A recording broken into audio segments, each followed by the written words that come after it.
all to the event of PMS Review and Market Outlook second half of FY23. I, Aishwarya Sharma, on behalf of IFM team, want to sincerely thank you all for sparing your valuable time for the evening. Innovative financial management stands on the core values of trust, ethics, and knowledge. IFM is an awarded financial advisory firm with an impeccable record of wealth creation for its clients from last 18 years. We offer complete financial solutions according to the profile of our clients. Our vision is to create a global trusted first choice brand in the domain of financial services. IFM has been the winner of the prestigious Best Financial Advisory Awards by CNBC TV 18 four times in a row. But the journey was not merry all the time. However, despite all the challenges and hurdles, with your support and encouragement, we were able to enhance in terms of innovation and efficiency. And because of this, I take pride in announcing that we are ranked number 1 and 2nd on 1 month and 3 months basis respectively in large cap strategy. To take the evening forward, I would request Mr. Iqbal Singh to come up and address PMS Review and Market Outlook. Thank you, Aishwarya and co-host Jyoti. Thank you very much. It is indeed a great privilege for us today that you have spared valuable time and from your busy schedule. And today we know that there were a lot of engagements, a lot of programs, a lot of traffic jam, and when we contacted our clients, almost 50% of the clients is out of station. But hopefully more and more people will join us. So our ultimate objective here is to share with you what is happening in the portfolio management service account, because we manage all clients' account. I think majority of clients who are here, and we would like to be very, very transparent. We would like to be very, very clear in terms of what are the winners and what are the mistakes we have made. And at the end of the day, with the grace of Almighty, where we positioned right now in our PMS Pan India. If you see that yesterday closing, it's a 52-week high closing, and some of clients, they called me today and yesterday also. So I think that I'm going to cover up that what is store for us in the next 6 months.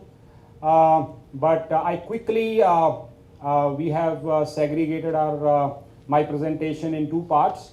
The first part is basically whatever we have done in our PMS, where I would like to spend 10 minutes. And then definitely I'm going to spend much more time on the outlook, and we are going to talk about more of a data and data interpretation, and majority of our presentation is updated as on yesterday.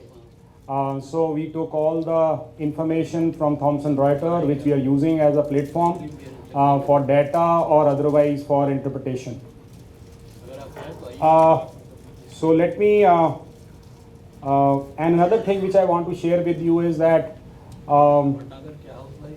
we started our PMS large cap strategy on 15th of February 2019, and we have already completed 3.5 years of track record. And with my 20 year of vintage in the financial markets, I think the toughest period we have seen post-COVID, during COVID. And I think if somebody will ask me that what is your learning in the last 3 years, I'll say that I've learned more than 10 years journey in this COVID period, when we have seen the steep fall and then we have seen the steep rise in the market, and how you manage, navigated. Definitely with the grace of Almighty, God is very kind. It has given us a good wisdom, good team. So we managed to navigate all the tough waters and delivered good returns, because number speaks louder than the words. And in our business, it's only the Excel, no Word. So, ultimately, numbers I'm going to present, which will definitely give you an idea what we have done so far. So in terms of large cap strategy, I don't want to spend much time what is the difference between PMS and mutual fund. And only one thing which I want to share with you is that PMS industry is growing. Today the size of mutual fund is almost 40 lakh crores. And the PMS size is very, very small, almost 4 lakh crore. So ultimately the PMS segment is more customized, it's growing in India. People are looking at, according to their requirements, different PMS. So today, according to SEBI data, we have almost 450 PMSs in India, which is running in a different strategies. So we are one of them. Again, we started with a very, very basic strategy where we don't want to take undue risk. Generally, when we talk about various clients and ask them what are your returns in the last 15 years, 20 years, 30 years, I just want to share with you that as far as the markets are concerned, whether we talk about Sensex or Nifty, their compounding annualized growth rate is around 16%. So if you'll see that the Sensex, which has started in 1978-79 from 100, so about 60,000 today. So ultimately, what is the CAGR? So I don't think any other asset class, if you are likely to be a passive investor itself, just buy Sensex and Nifty. I think you don't have any asset class which has delivered you 16-17% compounding annualized growth rate in the last 40 years. So ultimately, what we are saying is that we started with the strategy of Nifty 50 companies only, and our ultimate endeavor is that we should deliver 1 or 2% more return over Nifty. That is our target. And today, the large cap strategy in India, the size is almost 6 lakh crore.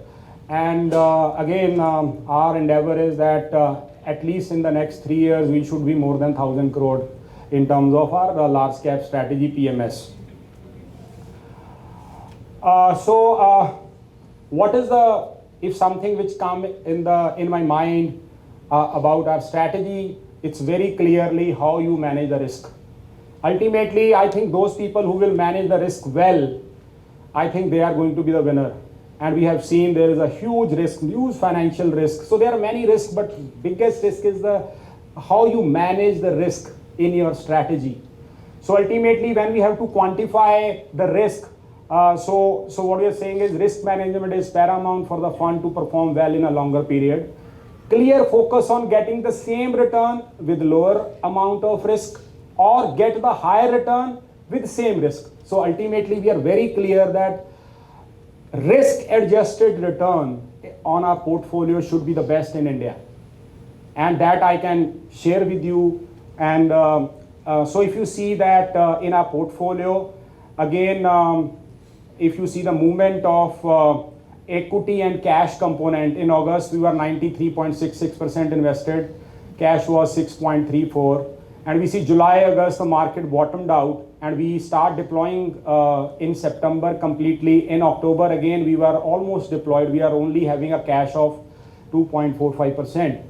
So when we have to quantify the risk in mathematical terms, there are two things where we can quantify the risk. One is called beta and second is called standard deviation. So in our portfolio, the beta is 0.9 and Nifty 50 or Sensex beta is 1. So ultimately, our objective is that we should always have a less risk than the market at any given point in time. So in terms of last one month, our return on the scheme is 6.60. Absolute Nifty return was 5.37%. In last 3 months, we were 6.81. Nifty return was 4.98, outperformance of 1.84%. In last 6 months, we are 6.34. Nifty is 5.32%. We are up by 1.02%. And on 1 year basis, we are up by 3.38%. Nifty is 1.93%, and this is 1.45%. This is post expense. This is the performance of our scheme. Again, when I don't want to get into the metrics of mathematics, but I just want to share with you in comparison with Nifty how we have played in terms of risk optimization. Beta is 0.9. Standard deviation of Nifty is, again, it is another way of looking at the risk, is 18%, we are 17%. Semi-standard deviation 13.15, it's 12.48. Downward deviation is 13.24 and we are 12.55. So in terms of performance, fund, I have already shared month-on-month performance. And in terms of 1 year performance, how we have played. Again, this is monthly performance. Again, the most important thing is that in a technical language, we say what is a Sharpe ratio, what is a Trenner ratio, what is a Sortiner ratio. I don't want to get all these things, but definitely it is much, much better than the underlying index. In terms of valuation, there are three fundamental parameters which will be used worldwide on valuation. One is PE, price to earning ratio, price to book, and dividend yield. I'm saying whenever you have to look at the valuation globally or otherwise, these are the three standard parameters which has to be used in terms of your markets are either cheap or they are expensive. And if you see the large cap strategy PMS, PE is 21.75, where Nifty PE is 21.42. Because we are little bit higher because we have an large exposure into IT companies which are little bit more expensive. In terms of price to book, again, we are more expensive because we are having a large exposure into financial sector, and the financial sector generally has a higher book value, higher prices. So that's why we are little bit higher compared to Nifty. And on the dividend yield side, I think all our clients are getting dividend from all the companies where we have invested, which is 1.5% of your total corpus, which is getting credited in all your accounts. And if you see that in terms of valuation, the Nestle India is the company which is having a P multiple of 90.69. That means you are paying 90 rupees to earn 1 rupees if you are investing into Nestle. So what we are talking about, we are paying 21.75 rupees to earn 1 rupees. So markets are reasonably calmed down, and at the same time earnings have gone up. So in terms of our new entries in the last quarter, we have entered into Power Grid, Bandhan Bank, Tata Motors, Britannia. These are the new entries. Here we have increased our exposure: Tata Steel, Zomato, SBI, Reliance, Bharti Airtel, BPCL, L&T. And we have exited from Coal India, Mahindra & Mahindra, and Shri Cement. And one mistake which we admit we have done in our PMS is that we exited from these companies little early. Our selection of these companies are at the lowest level, but we thought, okay, we made 30, 40, 50, 60, 70%. Let's exit. Like Coal India, we exited at 205, so 250. Mahindra, we exited 1180, now it's 1300. So I think I personally feel that, again, my attribution analyst team, they always share with me that what mistake we have done. So if we would have hold it for a little more time, we would have again, we are number one, but we would have again created much more alpha over the Nifty. In terms of, we have reduced our exposure to Dr. Reddy, HDFC Bank, and Hero MotoCorp. So these are our top 5 holdings. Infosys 10.75. Again, in the last 3 months, everybody said that, okay, you have to write off the IT companies. And we are actually overweight IT. Because I don't want to share, this is a long detail, but we took a contrarian call, and we have seen on even in last 2 days how the IT has moved up. From the low in the last 2 months, IT has gone up by 15%. So we were overweight on that. ICICI Bank is the second largest holding, Reliance is the third largest, TCS fourth largest, HDFC, which is fifth largest company in our portfolio. And what matter is the cost matter. I think whatever our offerings are purely, we are charging 1% management fees. Generally, that most of the portfolio manager, they charge 2.5% management fees, and very competitive people are charging 2%. And brokerage is again 0.10, which is lowest. Again, lot of competitor names are charging much higher brokerages. There is no exit load. You can invest today, exit tomorrow. There is no exit load period. Hurdle rate is 10% and profit sharing is 20% profit sharing after 10% hurdle rate. 80% goes to the customer, 20% come to a company. If you see the last, the second quarter results, these are the company, they have recently declared their results. These are the positive surprises. Dr. Reddy, UPL, SBI, Axis Bank, Mahindra and Mahindra, it's a positive surprises. Let me share with you. This is the reported, this is the actual number of earning per share of each company. Like Dr. Reddy, they have reported actual number of 66.98 rupees per share. Mean estimate was 47.19 and smart estimate was 46.07 and actually it delivered 66.98. So it is a positive surprise of 41.9.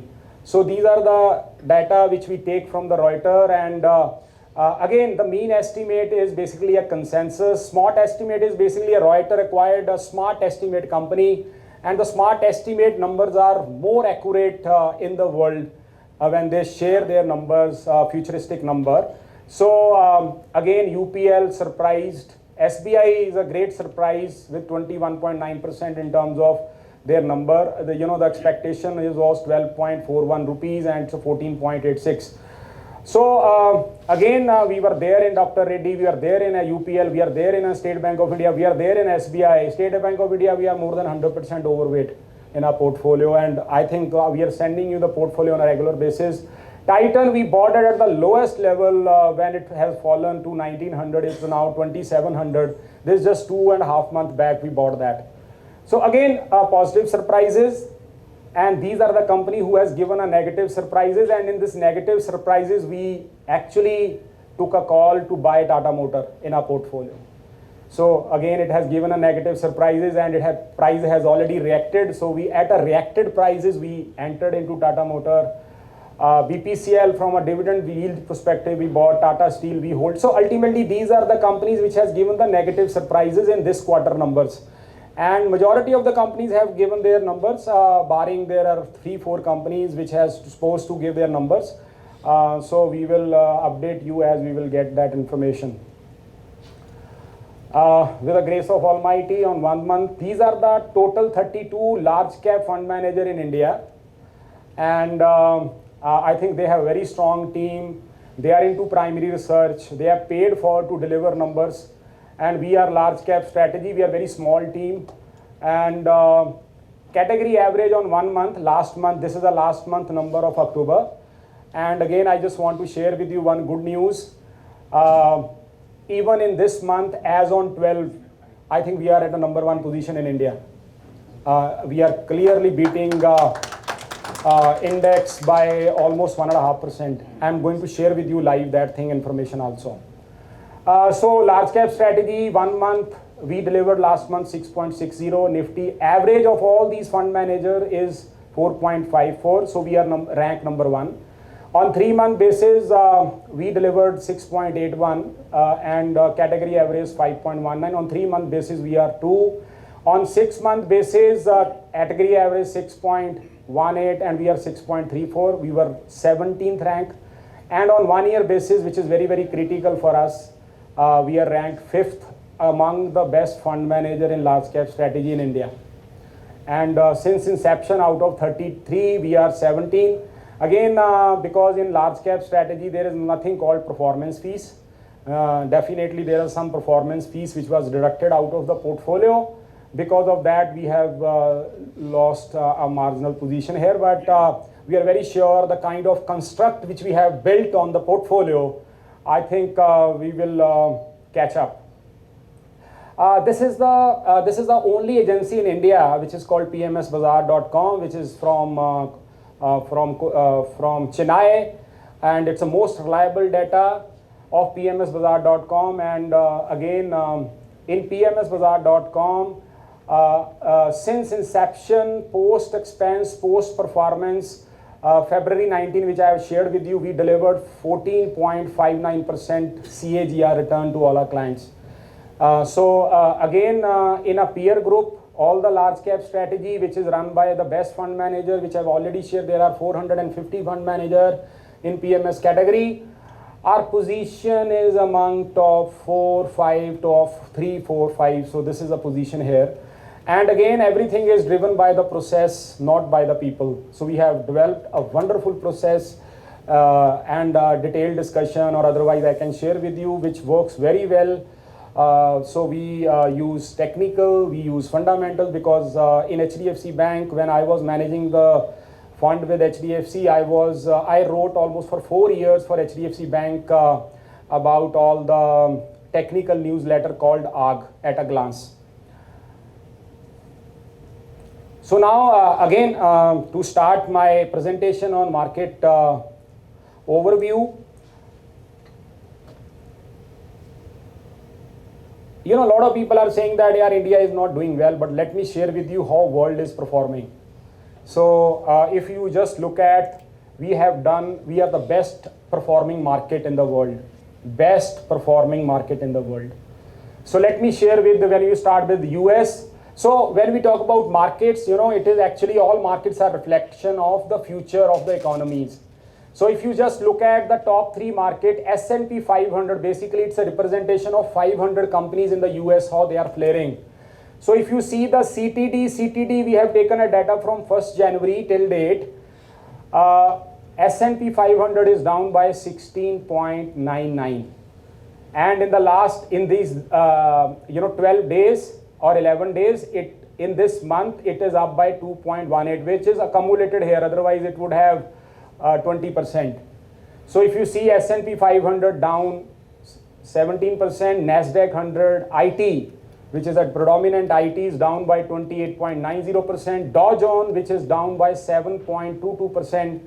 And when I did some studies at Wharton, again, here in India, we always look at Nasdaq and Dow Jones.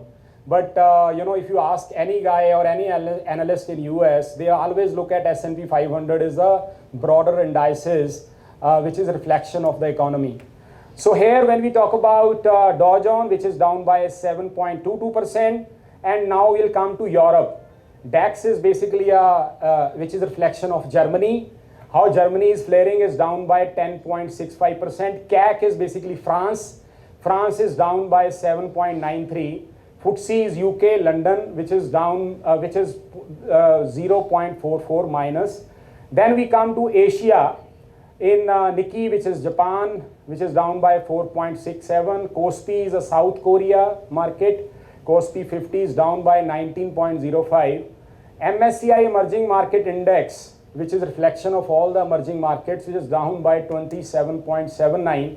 And Nifty 50, which is up by 5.77 as on yesterday closing. And the last market, which is S&P ASX 200, which is basically an Australian market, which is again down by 3.85%. So relatively, ultimately in any business or market, it is a function of theory of relativity. So in theory of relativity, where we are positioned, I think we are at a sweet spot. And definitely we have relatively done much better than all the markets in the world. So in India, which is the best index till date was Bank Nifty, which is up by 18.79%. Sensex is 6.11, Nifty is 5.77. Nifty mid-cap is 3.14. Again, it is a reflection of the mid-cap companies. So what are the definition of mid-cap company on the free float market capitalization?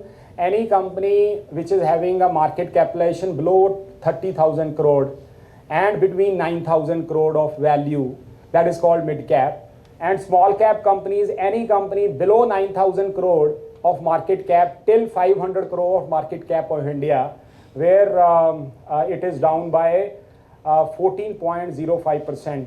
The only sector when everybody talk about India that this sector will do wonders and always going to be do wonders is an IT, and IT is a negative surprise, down by 23.52%.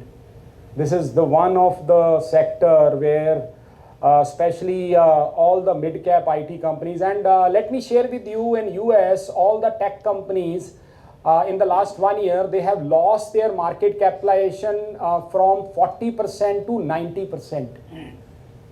In all the new age business, all the techie business, they have lost heavily.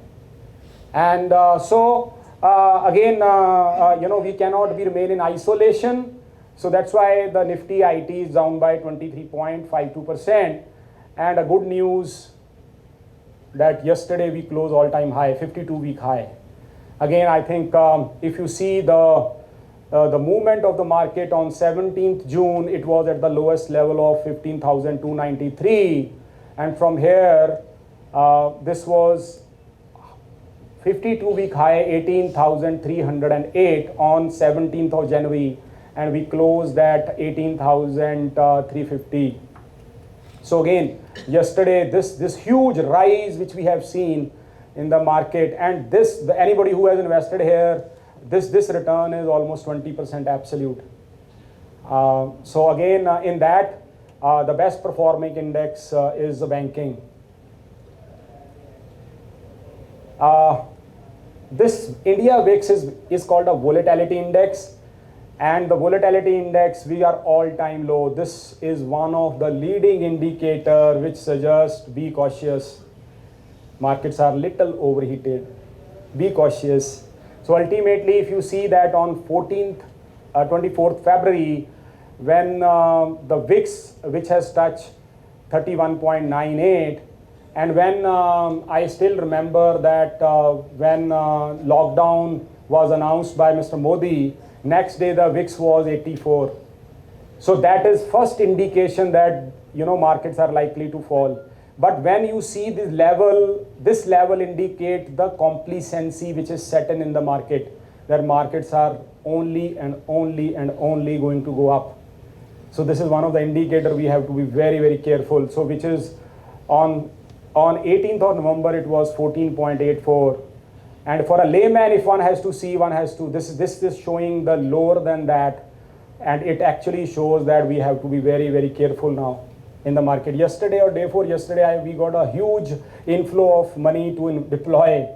So I thought, no, we should not invest. Let's wait and watch. We have put all that money into liquid. So geopolitical risk, I just want to share with you. It's a very interesting slide. I think who is the biggest beneficiary of trade with Russia after it's invaded Ukraine? It's China. So if you see that the major loss which has happened to US, Sweden, UK, Germany, and the biggest beneficiary or trade after invasion is with India, with China, with Turkey, with Spain, with Netherlands, with Belgium, with Brazil, with Japan. But the biggest beneficiary, is China from this. And I don't know when it is going to stop. But ultimately, we are definitely talking about China plus strategy. But in this whole game, I think if I have to single out the only country which got the maximum benefit is China. We were crying that, yes, I just want to share with you dollar index, which has touched 114 in the month of September. And the lowest level was 92. So when we talk about dollar index, we are saying that how the dollar has performed against the 6 major currency in the world. And if you see that dollar, it has become strengthened to, it has moved to 114. And if you see that how the dollar has performed and how we performed against the dollar, we are the least currency which has fallen as compared to all other countries. If you see that Swiss franc, again, it's a comparative. Pakistan rupiah 26.1% fallen. British pound 20.91. Japanese yen minus 20% against US dollar.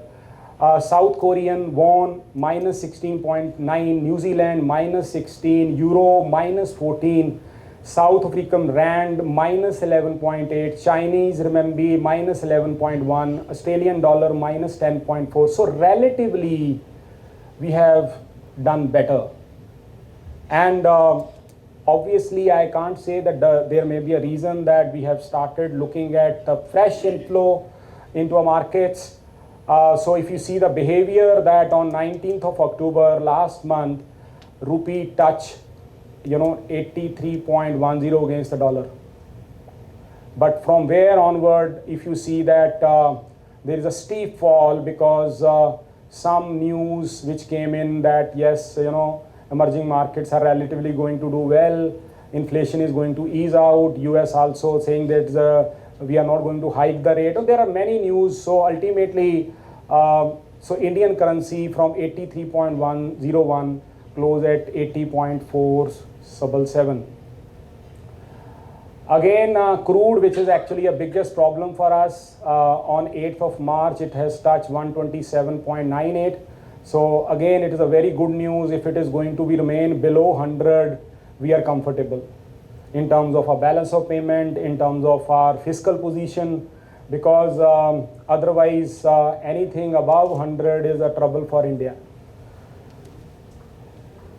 If you see that foreign flow, in the month of January, it was, there was an outflow of 33,000 crore, 35,000 crore, 41,000 crore, 17,000 crore. And again, if you see the first quarter of FY23, minus 17,000 crore, almost 40,000 crore, 50,000 crore, these are the kind of an outflow. And we have seen that market also touched the bottom when we have seen a huge outflow in the first quarter of FY23.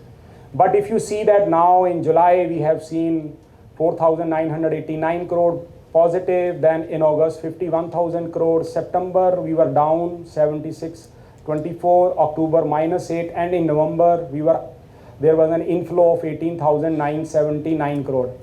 So what I want to share with you, this huge outflow now is getting compensated to an extent that the FPIs are looking at the market. Definitely, they will start looking at the large cap at the first place or ETF.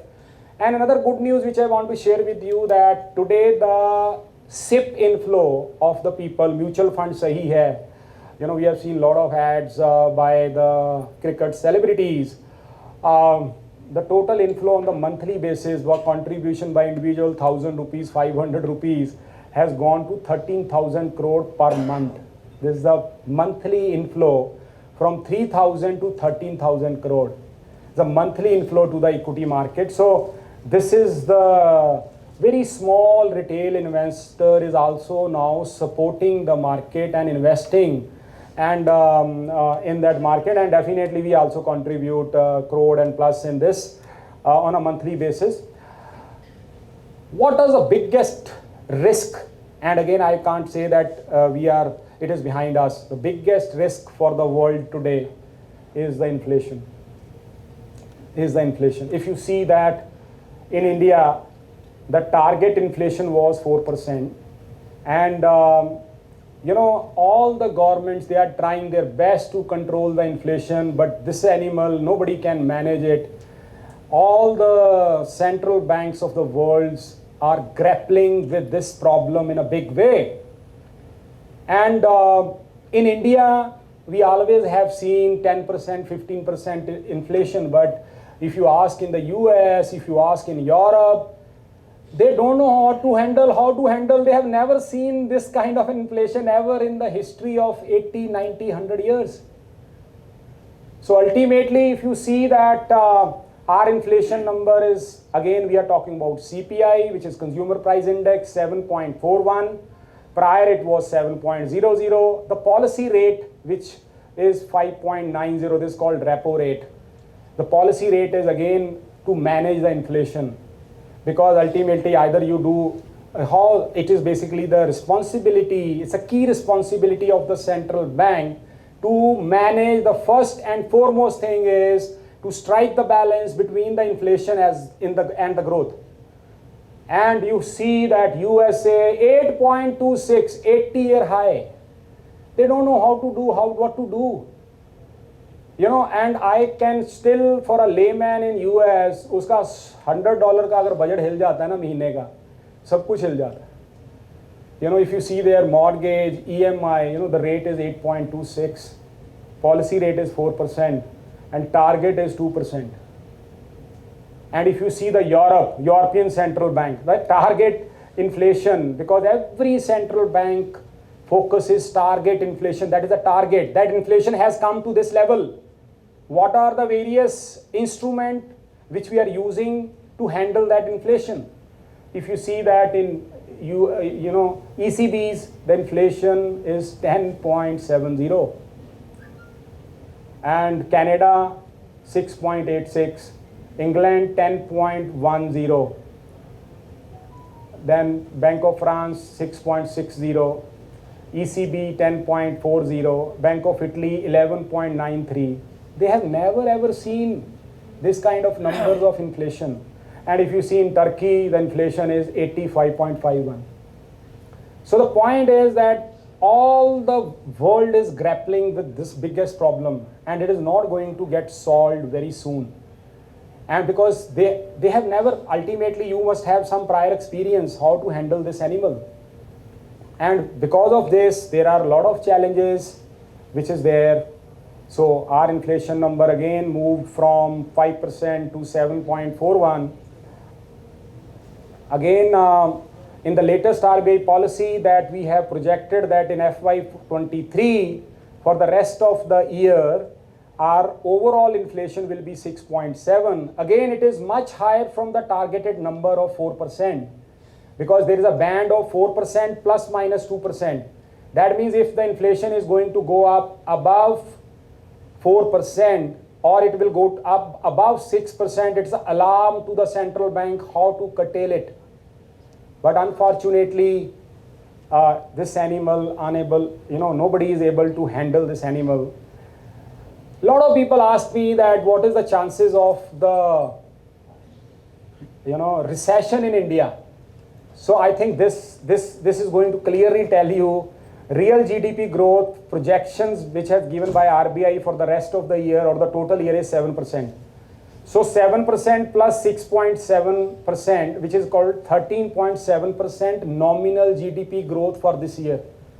So when we talk about recession, the basic definition of a recession is that for 2 consecutive years, you are degrowing.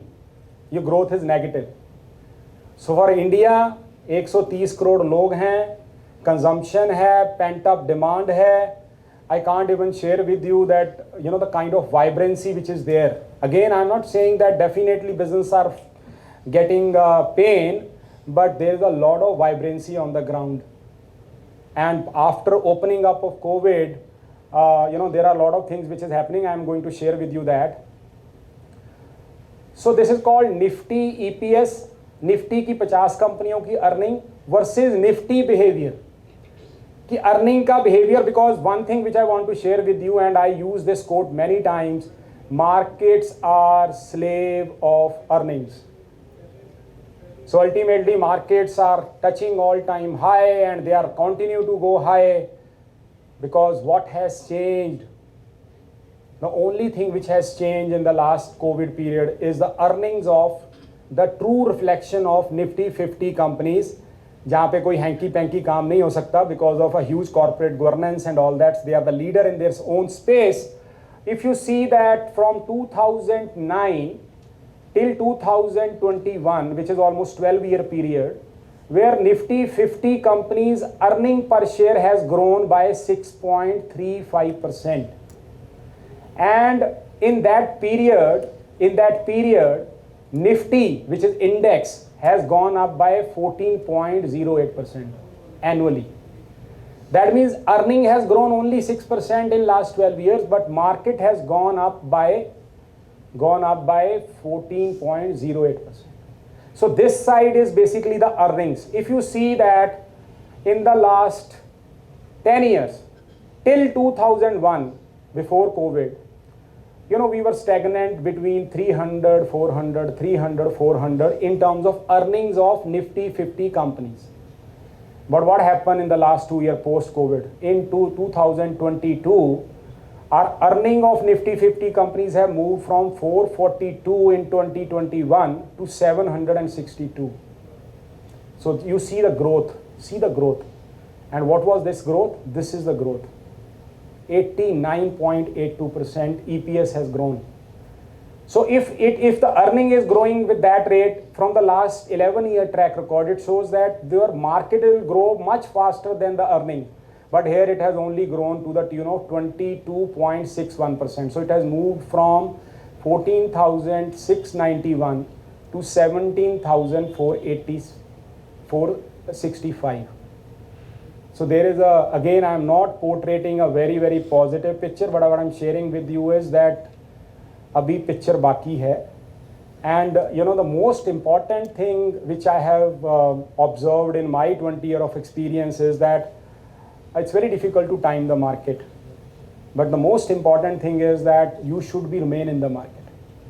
You never know which things will peak out in a single day and give you 20%.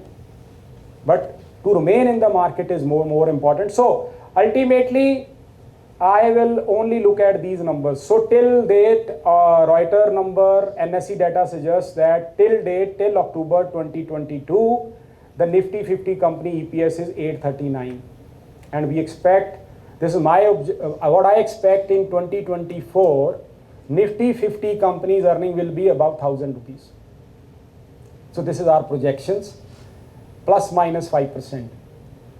So ultimately, so this is an asset class we should think to invest and remain invested. So in terms of valuations, again, let me share with you very interesting thing. And we forget there is something called recency bias. We always forget what we got in the previous few years. So let me share with you in FY21 from 1st April 2020 till 31st March 2021, our return is 70.87% in 1 year. And from 1st April 2021 to 2022, 18.88%. And the last means till date, from 1st April 2022 till date, our return is 3.13. This data is as on October 31st.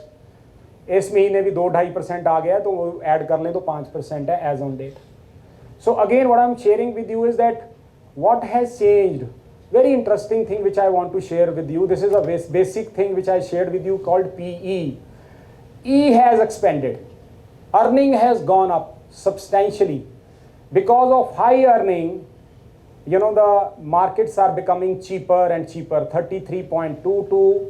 We are paying 33.2 rupees to earn 1 rupees.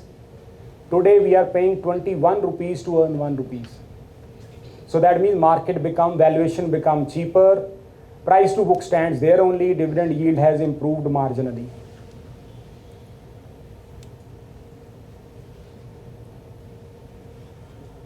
So again, this is again one point-to-point return from last 1 year, how things have.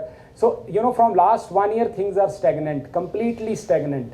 And, the outlier is Nifty small cap 100 companies, which is down by minus 10.04. So this is our macroeconomic factors. This is a captive template of IFM. And this we have created on Thomson Reuters setup with our analyst, economic analyst and all those people. We have created this. This is a one bird view which will get about what is happening across the various macroeconomic factors. Banking, again the interesting part which I want to share with you, again it's very, very elaborative, only few points I will touch because of the constraint of the time. Bank non-food credit growth has year on year grown to 17.1%. Today हमारे पास CGM अनुकूल भटनागर जी इस reason के सबसे head जो इस reason में 2100 ब्रांचें देखते हैं. Again, I'm saying, I'm just giving you a sense that now there's a huge demand for the credit, whether it's a working capital, whether it's a green field, whether it's a brown field. Everybody want retail, for consumption. There's a huge demand, and ये demand बहुत सालों के बाद आई है, and now the balance sheet is more or less clean.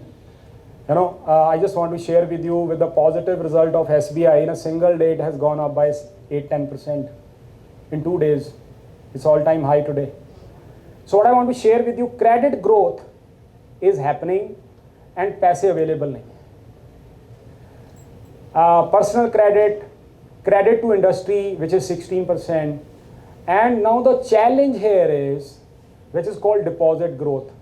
Now people are looking a lot of other avenue. Earlier only avenue is just do the deposit. For a bank, if they have seen such a huge pump demand, there is an equal sign that the deposit growth should happen.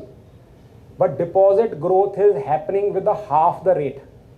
That means how you are going to lend if you don't have the money or you don't have the people who deposit, because the deposit rate are low. People are looking at other avenues. They don't want to put the money in deposits. So the biggest challenge today is, if you see that called credit to deposit ratio, it is going up 70.3. It has gone to 74.5, but some information is suggesting that it has gone to 80 also. So the biggest challenge is for all the banks, top 5 banks, is how I can garner more deposit from the investors or the depositors. Now they are fighting for that share. Everybody is repricing the deposit rate now. कि आप मेरे पास deposit कराओ, मेरे पास deposit कराओ, because the top 5 banks in India, which is HDFC, ICICI, Axis, Kotak, HDFC, the total profit pool of FY22, total profit pool for all those banks is around 1 lakh crore. And they are very clear, again I have shared in banking, now because of a huge demand, and this demand came after maybe 5-7 years. And it is not going, this is the first signal, it's not going to stop here. The point is, you can only grow your balance sheet if you can grow and garner more deposits. Now there is a lot of competition which is going on, and for a small bank it has become very, very challenging to garner the deposits. So the point is, now what is happening? So what is happening in banking system? The weighted average lending rate of bank is 8.8 and it's a constant, and the deposit is going up 5.2, 5.2, 5.3, 5.3, 5.4, 5.6, 5.76. Now here the margins are compressing. If you see, the margin here is 3.1%, because ultimately banks are making money taking from deposit and lending, and here the margin is squeezing today to 2.8%, but the balance sheet is expanding. So their profitability will go up. For industry, again, I don't want to touch all points, but definitely not really good few factors, but all this data has a time lag of 2 months, so it is not updated on Reuters with us. But the interesting thing which I want to share with you is, which is one of the leading indicator, as a thumb rule I just want to share, PMI manufacturing index, PMI service index, PMI composite index, if it is above 50 is always considered good. So if you look at manufacturing index is 55.3, service index 55.1, and PMI composite index is 55.5. So again, it's a good sign.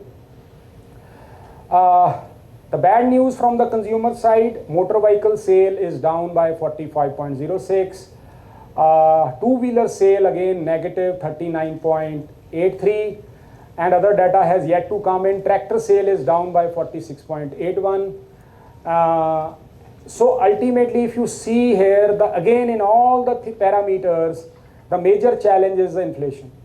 So if you see that 1 year back, the inflation, CPI inflation was 4.48, and it's now 7.41. And if you see that WPI, which was 13.83, and it's now 10.70. So again, it's a very, very challenging situation even for our central bank, how to handle it.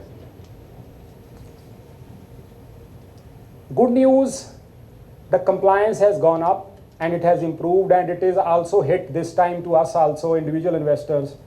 A lot of compliance. I was at Tax Congress last week in Delhi, and there is a clear-cut roadmap for 2027, how the compliance is going to go up. There are many chartered accountants who are sitting here. You see that the best and the good news is because of the improvement in compliance, the GST, which was earlier struggling to get 1 lakh crore of collection, in the month of April it was 1.67 lakh crore. And last month, the collection is 1,51,718 crore. So it's a good news that, and I don't have any doubt in next 5 months it will hit 2 lakh crore.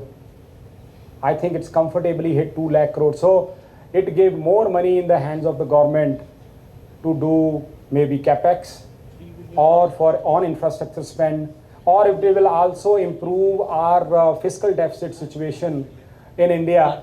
And another good news is that in the COVID period, 10 lakh crore direct taxes से 14 lakh crore की collection हुई है. And I don't know, just want to share with you, and for your information, there is a annual information report which is again along with the 26 AS. Her quarter आप जरूर देखा करो कि आपके कोई TDS deduct हुआ है, कुछ हुआ है, and you can inform that. And again, I think all the future assessment and everything will happen based on that. So we should be very clear, like last year, all the saving bank, I think we are filing return from last 10-15 years. कोई भी client हमारे आते थे वो saving bank 10,000 डाल दो यार, 20,000 डाल दो, 25,000 डाल दो, एवरेज डाल दो, सेविंग बैंक का इतना इंटरेस्ट होगा. Now it is already captured.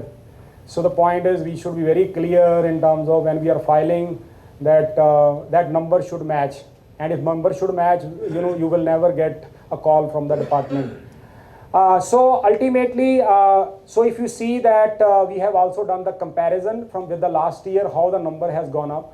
So last year number and this year number, if you see that the collection is very huge. Again, headwind is global inflation, geopolitical risk, high interest rates. These are the still headwind. Even in this headwind, we are relatively doing better. Tailwind is the corporate earning. I've already shared with you. China plus one strategy. Now we are talking about European plus strategy because of energy crisis. They also want to outsource to India the manufacturing piece. So it's a good opportunity. Rise in tax collection, direct and indirect. Pent up demand post COVID-19. So we have a client like Ethos. मेरे पास कई बंदों के call आते हैं. अभी मेरे को call आया बड़ौदा से, वन ऑफ अ क्लाइंट्स हैं कि आपके एक क्लाइंट है, मैंने 18 लाख की घड़ी लेनी है, बड़ा वेटिंग पीरियड है, जरा देख लो क्या हो सकता है. I got a call to buy Creta. CFO यहाँ बैठे हुए हैं टोयोटा के.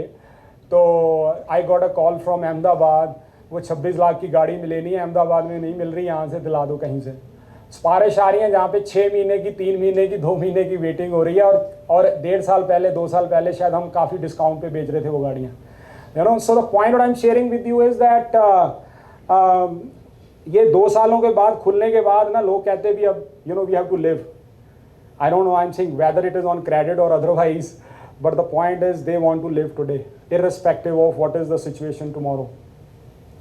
Interesting good news is that this is called the yield curve of Central Bank of India.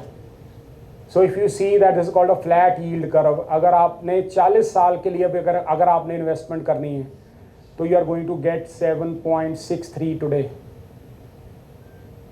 So there is called inverted yield curve, this is called rising yield curve, this is called flat yield curve. And for a depositor, biggest risk in the last 15-20 years is something called reinvestment risk. आपने 10 साल पहले FD करवाई, 3 साल बाद वो mature हुई, पहले rate 15 मिलता था, जब मैच्योर हुई तो रेट 13 हो गया. फिर क्या हो जी, 13 पे करवा दो जी. 13 पे करवाई तो 3 साल बाद फिर देखा जी 10 हो गया. फिर 10 पे करवाई रीइन्वेस्टमेंट, फिर क्या जी अभी 3 साल में 8% हो गया. और फिर FD कराई, अब रेट क्या हो गया, जब 8 पे कराई थी अब 5 रह गया. So good news for depositor is that from 10 year till 2040, 40 साल का आपका ये सेम रेट रहने वाला है इंडिया में. So the good news is that if you are going to invest for 10 year and you don't want the money in between, government is give you 7.4%. And if you want to block it for 40 years, you can block it today. So there is something called you don't have any reinvestment risk. But at the same time, if you want to withdraw, you can withdraw. It is in your hand. If there is in case of an emergency, you can always liquidate.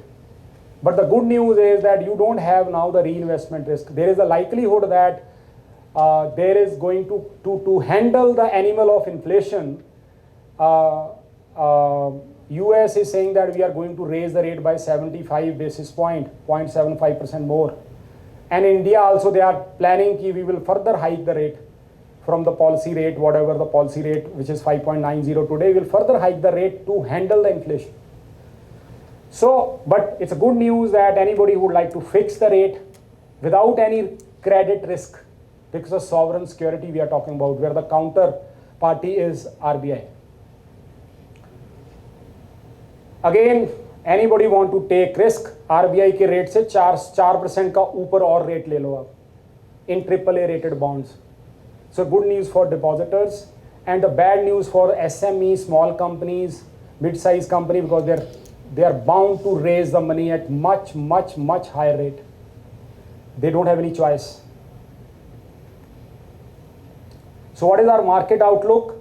We are not in a recession. This year's 13.7% is going to be nominal GDP growth. Long-term view on equity remain positive. However, the medium-term view has turned cautious and markets are at all-time high. We should be very careful. Fixed income opportunity looks very attractive in coming months. One should block fixed income opportunity at almost highest rate. If somebody has to invest 10 lakh, 15 lakh, 50 lakhs, we should invest 25% now, 25% further rate hike, 25% further rate hike. Depending upon your risk appetite, and asset allocation has to be done accordingly. IFM sectoral outlook, we are very positive on communication, IT, energy, financials, real estate, consumer discretionary, industrial. We are underweight on consumer staple, utility, material and healthcare. And accordingly, we have positioned our portfolio. In financials, Nifty is 37.05, we are 36.67. We are at par with financial, and if you see that in most of the portfolio, financial is underweight. So we are equal weight. IT 14.10, we are 22.84. Only focusing 3 top corporate companies: Infosys, HCL Technology, and TCS. Energy, we are marginally underweight. Material, we are quite underweight. Consumer discretionary 9.05, we are 3.65. I have already shared that we have exited from Maruti as well as from Mahindra & Mahindra quite early. Now the valuations are very expensive in consumer discretionary. We are saying how we can re-enter, because this is a problem area for us. We want to increase the weightage, because the kind of pent-up demand which we are seeing in four-wheeler, in tractor, in discretionary, which is Titan or in Asian Paint, they are very expensive, and the demand is very huge. Healthcare, we are equal weight. Communication, we are much overweight through Bharti and Reliance. Industrial, we are overweight through L&T. Consumer staple, we are much more underweight.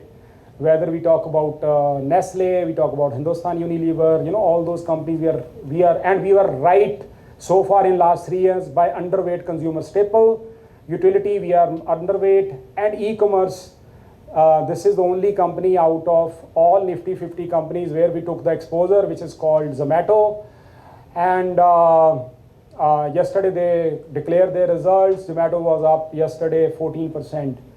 And I got a lot of criticism from my clients that why you are adding Zomato, and I got lot of inputs from all my clients. This will happen, that will happen, but I'm on a ground, and we are the only one in all your portfolio. We bought Zomato at the lowest level, which is 43 rupees, just 2 months back.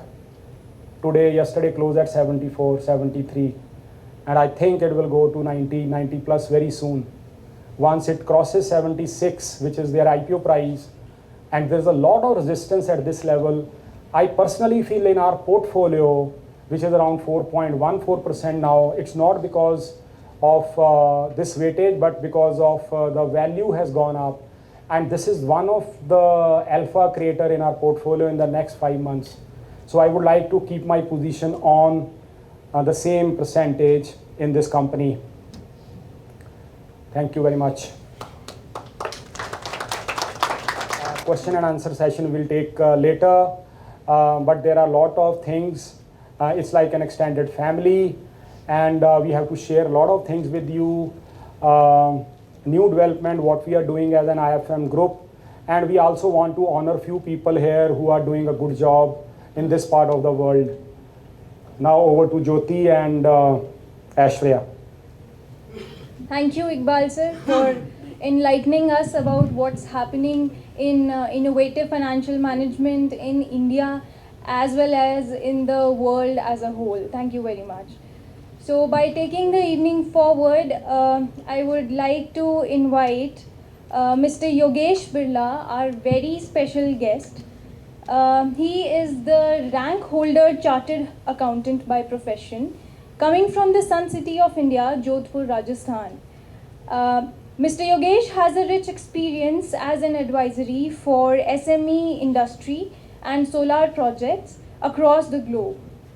He is a regular speaker in investments and solar project conferences, and he has worked as a strategic advisor in L&T at head office Mumbai. His bright insights can be seen in newspapers, magazines, and digital media in the form of articles. He has also been awarded by government and social institutions for being associated with many NGOs for skill management, environment, and waste to wealth initiatives. IFM has always wanted to invest in ESG compliant initiatives with social impact. So I would like to invite Mr. Yogesh Birla to share about our pilot project in solar, a new business venture, IFM Greens. Thanks, Jyoti and Aishwarya, for awarding a few valuable seconds to me. I'll try to convert those into minutes and then to money. And again, big thanks to IFM Group and passionate driver with a vision and mission, Iqbal Singh ji. दो चीज़ें हम में बड़ी common है हमारे vision और mission में और IFM में. This is innovative financials, and we always work on innovative financial matrices. So you must be visualizing this is IFM Greens and solar power projects. Why solar? See, the background of this industry started in India in 2007 when Jawaharlal Nehru Solar Mission initiated by Government of India, wherein we have plenty of solar rays available in India which were coming to the earth and evaporating water. So neither we could use those rays. At the same time, we were losing groundwater. And all these things were happening across the world. So India thought, why not to bring a more profitable vision out of those sun rays, and the solar started. As a civilian, why solar is required? That we all have a few things in our mind. We should protect environment, carbon credit mechanism, and all those things. By government, mandated by WB's World Bank and carbon credit mechanism. When India need funding, India used to need funding. We were a developing country. Still, we take funding from Europe, USA, or all the World Bank, Asian Development Banks. They have that mandate. You should protect environment, social economic mechanism, and all those things. As an industrialist, this is, as on this date, this is the cheapest source of power, considering financial and non-financial, both the matrices. As a manufacturer, there are a few listed companies, few unlisted. This is the business of future. That's why they are into solar equipment business, solar power EPC business, and other mode of solar power businesses. And sitting in this hall, we all are investors into different matrices, different equations. So taking benefit of all those four aspects, as in civilian, government, industrialist, and manufacturer, we thought this is the perfect project. And since solar started in 2007, we are at 2022, 15 years matured baby, जिस पे Iqbal Singh ji trust कर सकते हैं कि this is not 15 days or 15 months, this is 15 years matured baby in India, and we are presenting this going to be a new product for investment. What we are doing in solar is, see, the solar parks are set up in India, different capacities. So as an investment, right now you are putting into equities, mutual fund, bullion, and all those things. So at the same time, why putting money in solar? It gives you four-dimensional returns. First, you have direct exposure to the technology, solar photovoltaic technology. Secondly, you have exposure to real estate. Setting up a solar project needs land. Like setting up a 1 megawatt of solar project needs 4 acres of land. So you have a piece of cake in real estate also. Third thing, you are saving environment. And at the same time, a non-monetary gain as a civilian is, I am saving environment, making money, and generating power for the country. And the fourth thing is, this is a long annuity projects. Most of the governments, they are signing power purchase agreements for the solar project from ranging from 15 years to 25 years. And out of those, there are different mechanisms wherein investing at one shot and getting returns for whole of the life. So in the solar project, what IFM is going to work for you, for the project, for the IFM Greens and for the solar project. First, it will be project feasibility study we will be doing with our core team, project implementation, techno-commercial management of your projects. Since this is not an pure equity or pure screen-based working, wherein you are buying or selling the shares, you are making some reports, you are sending some emails. This is a purely ground working, core to the roots. So we need to have those teams. Then we are into project banking, buying and selling of the solar projects, how it keep on changing the hands. I'll explain in coming slides.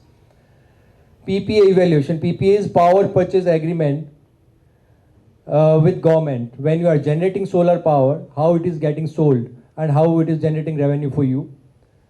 Coming last is the customized yield management. See, solar is not a simple business that you set up a solar power project, a solar power park, and you sell, you start selling electricity. These are different type of solar projects. When this journey started way back in 2007, this was one thing that the barren lands are there pan India, and especially I belongs to Sun City of India, that is Jodhpur. Barren lands were there. There was no use of that land. So government thought put up a solar project, generate electricity, save environment, and use electricity only for the government grids, local discoms. But then it came into developing technologies. Then government permitted industrial units put on your terrace. That is called rooftop solar projects. Third is residential solar projects. And now different categories like grid tied means you put up a solar project 1 megawatt to 100 megawatt to 500 megawatt, and government is buying your electricity through their own grid network. Second is island installation in megawatt scale. Like our industry is there is no grid, there is nothing those connecting to the national grid. They can set up an island solar project based on the battery backup or maybe directly used in the real time. Third is captive off-grid solar project and captive on-grid. These are for those industries who are isolatedly wanted to be the green energy efficient industries. They are not using any electricity which is produced from coal, gas, naphtha, lignite, or anything which is burning and harming the environment. Those are captive green industries. Last one is rooftop solar project installation. These are on 3 segments: industrial, like all the industries, commercial, hotel, nursing homes, big hospitals, schools. And third one, since we are not doing, I have not included, that is home installation. You can put up solar projects on your rooftop even. So these are avenues. Before rising to what we have to offer, I must clarify why we should invest in solar and why it is a very safe, secure and stable project to be invested. Like energy prices is a graph base that technically we call it grid parity prices. That if electricity right now is available at 6 rupee or 7 rupee or 8 rupee per unit, depending on your industrial consumer, commercial consumer, or residential consumer. In solar, the only cost of generating electricity is cost of interest or cost of funding. Because after that, solar rays are free, means raw material is free. So the only cost is your cost of capital. Here comes a bigger benefit for all those people who used to believe in bank FDs, who used to believe in government bonds for a longer tenure, like Iqbalji just shown, that 40 years government bond yield around 7%, 7.40%. And at the same time, 25 years of solar power purchase agreement and a solar project yield more than that. With your investment in 4 different segments, a land, it's there, growing technology, valuing technology, it's there. You have non-monetary satisfaction that you are saving environment and earning what is much more than our RBI bond rate in India. And fourth, it is your monthly regular income. Because every month you are selling power from 1st to 30th, last day of the month, 30th or 31st. Next month you are getting payment from government or power buyer directly to your bank account. So this is as safe, as secured and as straight. Like you are making a bank FD, you are making some contribution to PMS or mutual fund or anywhere, where you just have to raise a check and then you just have to monitor at what returns you are receiving in your bank account. Because there are no fluctuations. I may say that in summers we will have more generation and in winters we will have a bit less generation depending on the solar rays or the radiation or deradiation of the solar system. But over the year 12 months, generation for next 25 years, over the year 12 months average and next 25 years is almost remains the same. And technology is 100% established technology, wherein I put up first project in year 2008 when solar modules was of 85 watts only. One module generating power for 85 watt, and today one module is generating 635 watt power.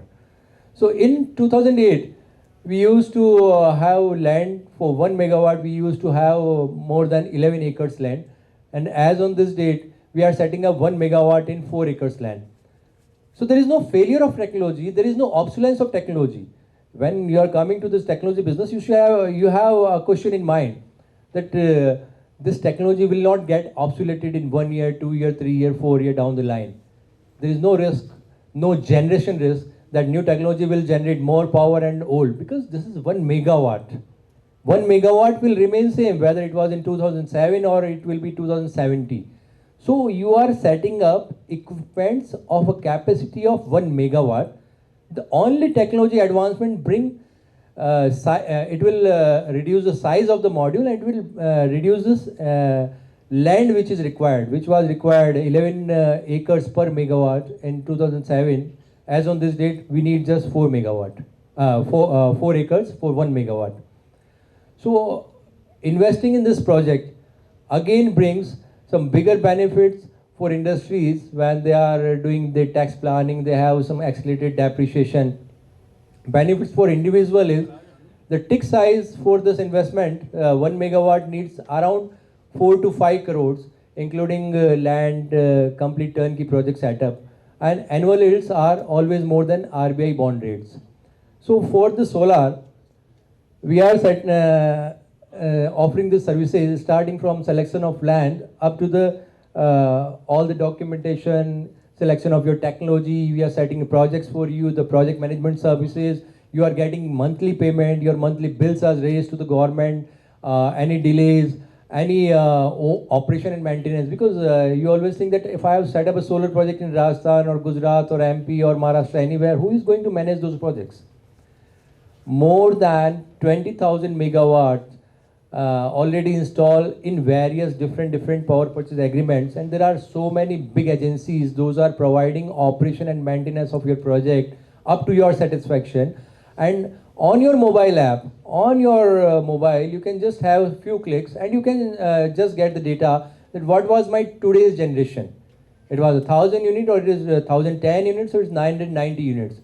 So just like your online mobile banking, your solar earnings are on the tap of your mobile with a single mobile app.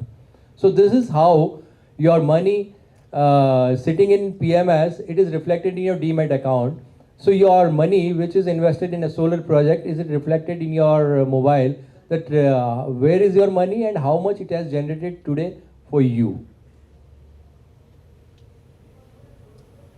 Installation and project management, what I have done personally, as I've been introduced, I've been a chartered accountant since last 23 years. And I am into solar business from 2017, so sitting on the experience of 15 years. We have set up hundreds of projects for different segments. Next slide will be showing the data for those segments, how many projects we have put up. But the uniquity is, and offering this project to you is, how we have changed the subject technical to pure financial product. Solar is not a product which we should be discussed in this hall, since it's a technical project. It's purely equipment. It's not that money that you raise a check and you start getting income. But yes, acumenship of a chartered accountant made this project technical to financial, because technology, when once it is established, we should know how to reap money out of that technology just by raising few checks and signing few documents, and that too with safe, secured and annuitized basis. So we are sitting on 15 years of experience. We have advised and implemented projects in Rajasthan, Gujarat, MP, Maharashtra, Karnataka, Telangana, across India, and then in South America, Trinidad, Tobago, Antigua, Barbuda, Saint Martins. Then few projects in Africa like Ethiopia, Uganda, and Tanzania, and then few in Thailand. We are also expertise in setting up solar power generation parks. We have set up few parks for government and few for private solar power buyers. Techno-commercial assistant for finalization of the solar project. There are three aspects. When we want to set up a project, there are three aspects. Whether we have to sell energy to government, we are selling energy to large scale industrial use or commercial users. Like in Bangalore, we have megawatt scale rooftop installation on the terraces of Infosys, HCL, Tech Mahindra, Tata, or many other hotels. Like this is a hotel JW Marriott. It may be needing 1 megawatt per hour, like on monthly basis. So if terrace is available, we can put 1 megawatt solar project. Then it is third party sale. Like X is setting up the project, Y is investor and maintaining the project, and Z, they want to buy the electricity. So solar and power trading has become a real-time system, just like stock exchange. Some company is there and some investor is there and some expert fund manager is there. So solar works in the same way. There is a project, there is a person who want to buy electricity, and we people are here how to make a chain between both of them and how to use our fund efficiently. Who can invest? This is a question, and to be answered in very precise manner here, that investors will be HNIs. So category 1, we are all here in HNI categories. I keep on, solar is not only business, it is my passion. Since I am from Sun City of India and my motherland, I need to repay the debt to my motherland, Jodhpur. So I keep on penetrating this investment mechanism to all the potential people. Thanks a lot. Now, taking the evening further, I would like to tell you about another very important personality present among us. He is Mr. Jyoti Swaroop, General Manager, the Unnati Cooperative Marketing cum Processing Society Limited, Talwara. Leading a group of young and dynamic people working towards a shared vision of bringing betterment in terms of society welfare, women empowerment, and economic prosperity, setting a perfect example of effective employment generation and uplifted standard of living for the rural people.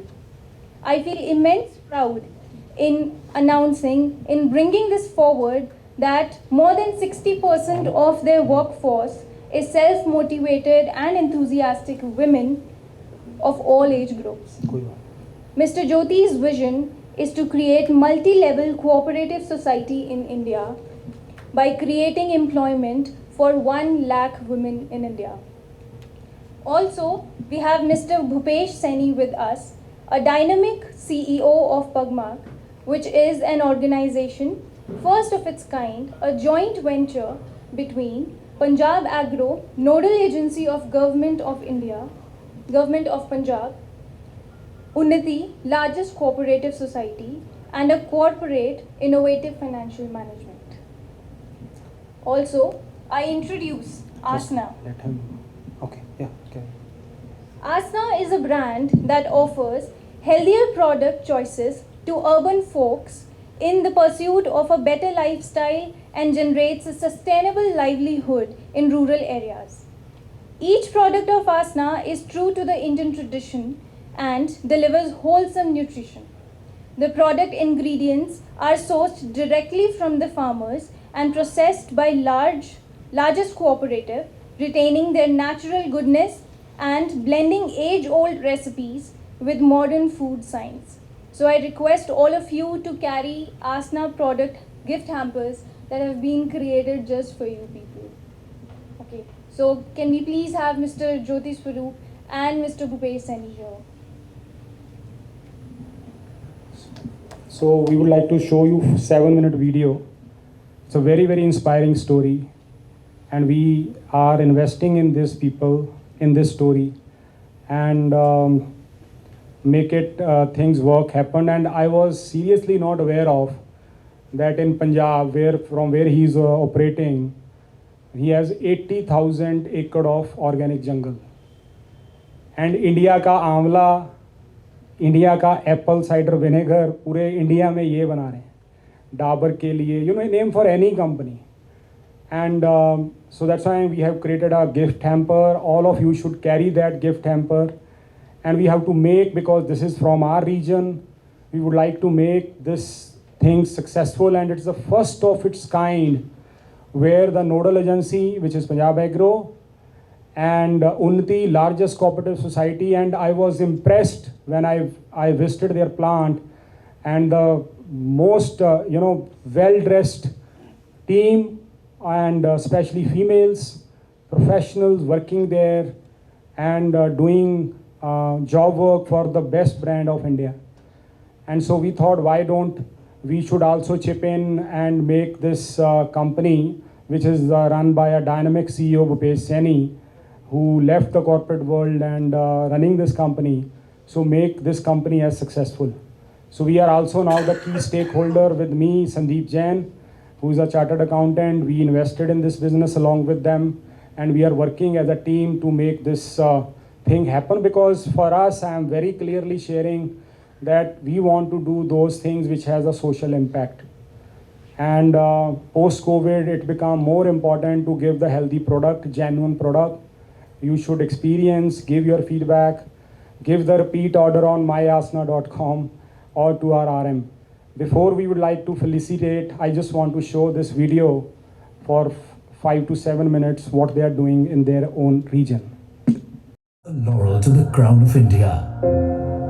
However, the Himalayas are known for their richness in wide range of medicinal and herbal bioresources. But the inhabitants of Himalayas are unaware about the benefits of this herbal wealth and are forced to live on the line of poverty. We can call them poor, sitting on unexplored gold mine. But a visionary group of young, talented, committed scientists having a love for their people and their country were thinking on different lines. They started exploring the medicinal bioresources wealth of the lower Shivalik Himalayas, also known as Kandi area, as a tool of livelihood generation for their communities. Then, the Unnati Cooperative came into existence. Unnati means progress, and it is the faith and effort of the masses who feel impossible means I am possible. Unnati came into existence in the year 2003 to make Mission Impossible possible under cooperative structure. Myself, Jyoti Swaroop, General Manager, the Unnati Cooperative Marketing Cum Processing Society Limited. We are a group of young, dynamic, innovative, enterprising people working with a shared vision of utilization of local bioresources in terms of livelihood generation, women empowerment, and delivering product for wellness and economic prosperity of the society. Unnati is constantly making efforts to make use of medicinal bioresource wealth of Shivalik Himalayas as a tool of livelihood generation at community end and to deliver wellness with pure and healthy products at consumer end. Unnati's self-sustainable working model is making local people self-reliant, prosperous with a special theme of women empowerment. The very precious bioresources like amla or Indian gooseberry, bitter gourd or karela, Indian blackberry or jamun, gilo, aloe vera are minimally processed with scientific validated processes and made available to consumers globally. The processing unit of Unnati is spread over 5 acres of area in the foothills of the Shivalik mountain range of Himalayas in a small beautiful town called Talwara. Unnati is dedicated to deliver wellness from the bounty of nature to its esteemed consumers worldwide. Unnati sensitizes each of its products with ethos, science and traditions and manufactures it with cooperative network of more than 400 community collectors and 200 plus women workers.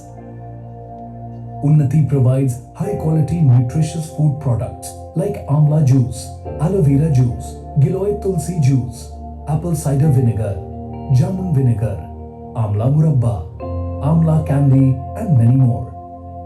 All these products are manufactured keeping in mind national and international standards and under supervision of scientific experts to provide the nutritious and healthy products to consumers. Unnati has spread its wings throughout the globe in a journey of 10 years. The products manufactured by Unnati are marketed by most esteemed and reputed companies like Apollo Pharmacy, Smart Value, Godrej Nature's Basket, and many more.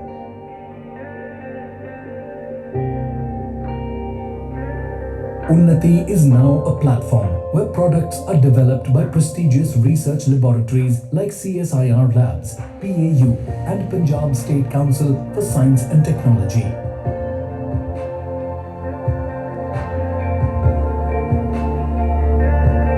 Unnati Manufacturing Facility holds the international certifications like ISO 22000, USDA Organic, GHP, HALAL, EU, India Organic, etc. Unnati is a self-sustainable project and progressing ahead without any government aid or bank loan. Our communities are our financiers who made this project self-sustainable with their small inputs. Unnati's foundation is its social responsibility for its communities. Unnati has designed and run various missions and programs for the upliftment of people of Kandi area, like Unnati Slum Income Generation Program, Unnati Women Empowerment Mission, Unnati Skill India Mission, Unnati Jaivik Kheti Mission, Unnati Swachh School Abhiyan, Unnati Morninga Missions and many more. A few words to say for Unnati. The woods are lovely, dark and deep. The woods are lovely, dark and deep. But I have promises to keep and miles to go before I sleep. And miles to go before I sleep. Thank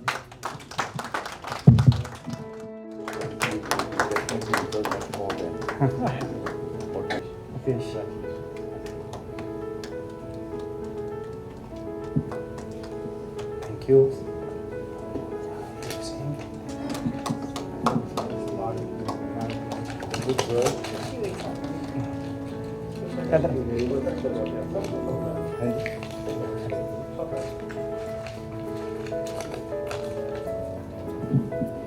और मैं कहना किसी ने ortho 'ਚ consult ਵੀ ਕਰਨਾ ਹੋਵੇ ਤਾਂ ਇਹਨਾਂ ਨੂੰ ਕੰਸਲਟ ਕਰਨਾ ਚਾਹੀਦਾ।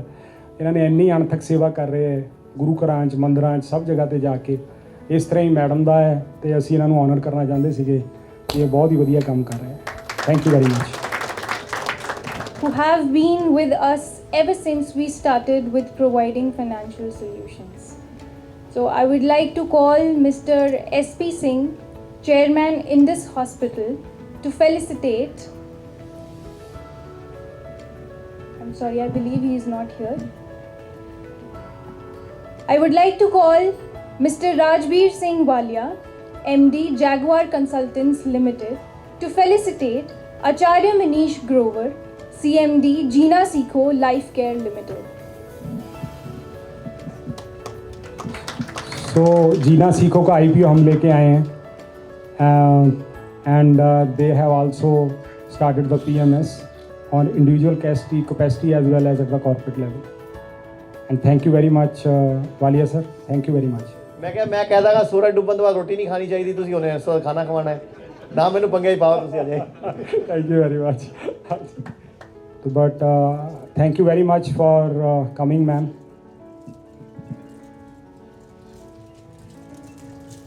ਕੈਰੋ ਸਾਹਿਬ ਸਾਡੇ ਨਾਲ ਬਹੁਤ ਦੇਰ ਤੋਂ ਹੈ ਪਰ PMS ਅਕਾਊਂਟ ਇਹਨਾਂ ਦਾ ਅਸੀਂ ਹੁਣ ਖੋਲ੍ਹਿਆ ਹੈ। Thank you very much.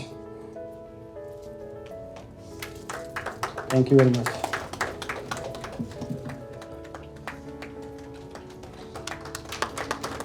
IFM FinCoach Global Private Limited. IFM FinCoach is a boutique setup in coaching and training in the BFSI sector, represented by subject matter experts having achieved significant success in their professional careers. Our endeavor is to train and groom 10,000 bankable professionals into the BFSI sector. I want to state that there are many educational institutions who have supported us for the same. And so, I would like to call up here Dr. Amandeep Singh Marwaha, Associate Director, Central Placement Cell at Punjab University, and Director, IFM FinCoach, Mr. Manoj Saigal, to come up here.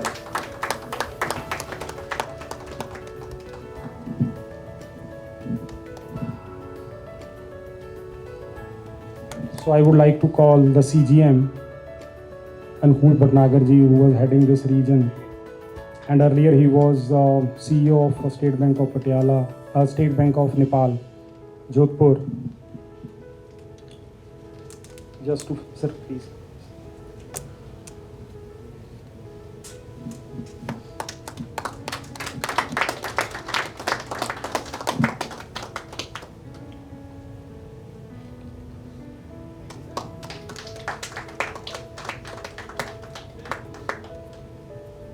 You for sparing your valuable time, and we request that you should please carry the gift hamper and at the same time join us for cocktail and dinner. Thank you very much.